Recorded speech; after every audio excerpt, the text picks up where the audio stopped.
Hi, I'm Russ Grant. I'm the Community Engagement Coordinator for the Diocese, and we're here in beautiful St. Andrews in Wellington, chatting with Marg Stanford, who's going to tell us about a service dog that they were able to help provide for a local community member. So, Marg, thank you very much for making the time. And please, what was the sort of the thinking behind this, or the inspiration behind doing this? We had advertised that there was funds in our endowment fund to help people who are needy, or to help within the community as much as we could. We learned about Amy Welsh. She is a young woman who was sexually abused as a teenager. She moved from Prince Edward County, where she'd grown up, to northwestern Ontario to get away from this trauma of hers. Mm-hmm. She then was a forest firefighter for some years, and then she changed jobs and took a paramedic's course. Unfortunately, right at the beginning of her career with the paramedics, she suffered a very traumatic incident with a patient who threatened her with a gun, and her life was saved only because the gun misfired. When she moved back to Prince Edward County, where she'd grown up, she learned about Kingston Paws, which is an organization that trains dogs to be service animals to people suffering PTSD. Mm-hmm. And Kingston Paws provided her with Bill, a beautiful black lab retriever. So I want to ask you more about the endowment fund. This is such a wonderful story in my mind, because community engagement sometimes involves a lot of people in the community. Sometimes it involves an individual that we can really demonstrate Christ's love, if you will. So I think it's a great example of that. So the funding itself came from an endowment fund. So for parishes that may not be aware of what that is or how that works, can you fill us in a little bit?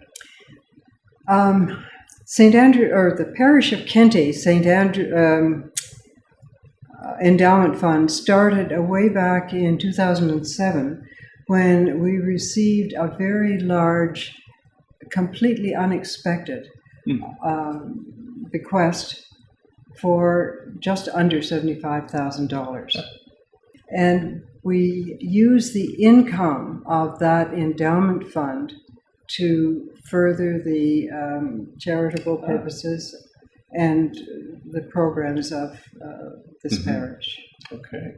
Well, that's helpful. There are likely a number of parishes in the diocese who may have funds that parishioners have donated over the years. Well, a great insight into another approach to community engagement. I'm expecting that we'll have an opportunity to perhaps meet Amy. I think she's expressed preparedness to do that. Yes. And of course, we'd love to meet Bill. Yes, well, Bill's lovely.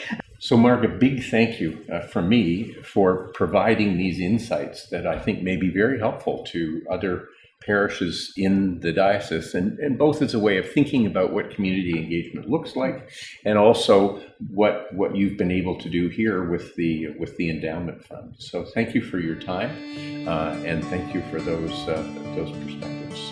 Well, you're very welcome. We're pleased to share. Great. Hi, Russ. Hi, Amy. Hi, this is Bill. This is Bill. Nice to meet you. Bill. So I'll give you a command so you can say hi. Normally when it's Russ is on, people can't say hi. Of course. Go visit, Bill. Go visit. Hello. Go visit. There we go. Hi. Hi. That's the command.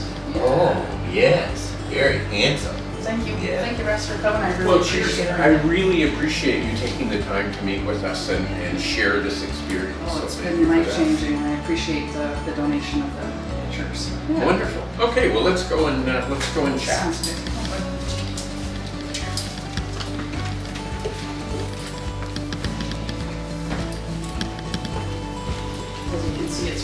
So we're here with Amy Welsh and Bill that we heard a little bit about their story when we were in Wellington meeting with Mark. And we're anxious today to learn a little bit more about your story from you. So appreciate that you've made yourself available for this. Yeah. And then especially, what difference has Bill made in your life? Well, Bill's given me my life back. He has. Wow. I should have brought some Kleenexes with me, because I just, when I think about it, it is amazing that I didn't realize how much of a difference he was going to make. Mm-hmm. So I grew up in Prince Edward County, and wonderful life there, but moved in my early 20s to work in Northwestern Ontario as a forest firefighter, and then went back to school in my late 20s to become a paramedic. But he's having a big stretch. So initially I started in 2005 as a paramedic, and worked as a primary care paramedic in a community called Rainy River District. So it's literally the other side of Ontario. It's a 24-hour drive away from Prince Edward County. And on November 10th, 2005, I had an incident where I had a patient assault me with a knife and then a gun. She came after me with a rifle, and it misfired, so I was physically okay, but just mentally very difficult to continue. I did for a few years, and then, my mind just said, no, you're done. So diagnosed with PTSD.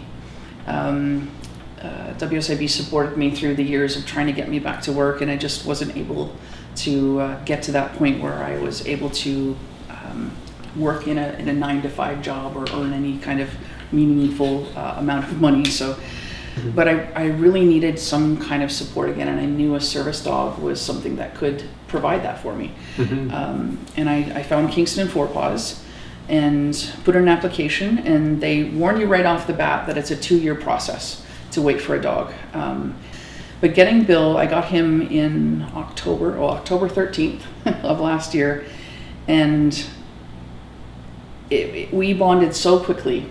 I was amazed at how quickly he connected to me. He wouldn't leave my side.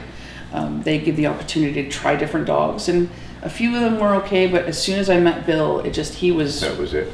my shadow right beside me. Yeah. I haven't felt independent for a very long time, and now with Bill, I can challenge it so easily. And even in those times when I do get nervous, Bill is trained to, he's taking a look at what's going on, eh, bud? He actually, I think he heard me, well, he is recognizing my stress, Yes. whether it's a scent or my body language. And so he's just checking in to see how I'm doing, right? When I do get into those situations where I get nervous in those stores, he's constantly watching me. He's trained in what's called deep pressure therapy. So I'll just sit down and he'll basically lay around on top of me, and he'll just nudge my chin or lick my face, lick my hands, just ground me, To tell you that bring me back. okay. And so that has given me my life back. I just bought this home in January, and I wouldn't have been able to live here, on my own without him. And he has given me so much of my life back that it's, I don't even know whether there are words to say how grateful I am for this organization and for St. Andrews for the donation. Oh, wonderful. Well, and I think it for me, that sort of going through this process and the learning is just that sometimes as a Christian community we can reach out and demonstrate God's love to organizations, but sometimes we do that with individuals, and they're both so important. Yes. So I'm truly delighted to hear your story, and what a treat to meet Bill. Yeah, I think he's keeping your foot warm there. He is. Yeah, But what a lovely dog, and I think to hear from you firsthand the difference that he's made in your life. Yes. Yes. And how important that is. Yes. So thank you very, Yeah. very much. I'd like to speak on that just for a little bit about just that individual donation that I'd never experienced a worship community that had supported individuals before. And when I saw this in the newspaper and I applied, I thought, what an amazing idea right? I think we talked about this earlier, but there's always going to be need for everybody in the world. There are people on the other side of the world that need help. And that's important too, right? And but sometimes people lose sight of the very people around them, right? The ones that they can reach and actually physically touch and change. And this endowment fund, it was amazing to hear the other stories, because I wasn't the only person that they supported, right? I think, now don't quote me on this number, but I think they said they had $18,000 to give out that year. And so there were many different opportunities to change the lives of individuals. Yes. And it was really nice to be at it wasn't a ceremony, it's more just a casual lunch, and they passed out the checks, but everybody was explaining how impactful that money was going to be, and it was really nice to see the smiles and to see the tears of joy, and just experience that love that God has shown to us, and that they can show to others. So Absolutely. It was pretty cool. Well, thank you. Yeah. I think the key message here is for congregations who may have those funds that parishioners over the years have donated to the church, perhaps without a specific kind of end in mind.